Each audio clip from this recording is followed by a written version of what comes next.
c'est une transe lucide, c'est-à-dire une transe dans laquelle le sujet a conscience d'être lui, dans laquelle dans lequel ses facultés intellectuelles de discernement, de jugement, etc. sont alors maximum.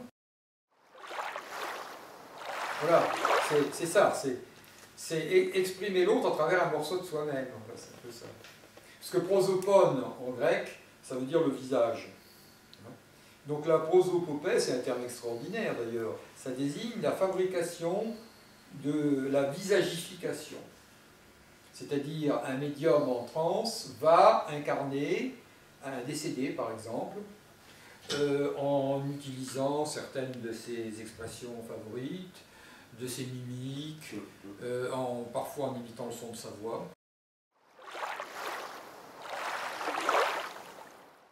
Le but de ce cours est d'étudier un secteur vraiment stratégique qui est l'articulation des états non ordinaires de conscience avec les dispositifs qui les façonnent, originellement le monde magico-religieux, plus tardivement l'ésotérisme, la politique, la science, etc., etc.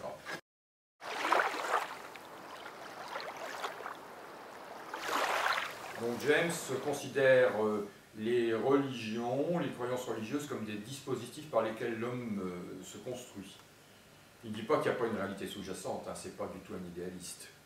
Mais il dit que une religion vaut d'abord moins par la vérité de ses assertions dogmatiques que par sa capacité à élargir la condition humaine, à porter l'homme au-dessus de lui-même. Donc, de la même façon, dans le domaine qui nous intéresse, par exemple dans les écoles du magnétisme animal, les théories sur le magnétisme, celles de Puységur, celles des imaginationnistes, celles des différentes théories en lice, sont autant de manières de façonner le matériel, les matériaux psychiques et culturels de la transe, puisqu'on va trouver des phénomènes différents selon les écoles, aussi bien chez les magnétiseurs que chez ceux qui s'opposent aux magnétiseurs, c'est-à-dire chez les médecins de l'institution.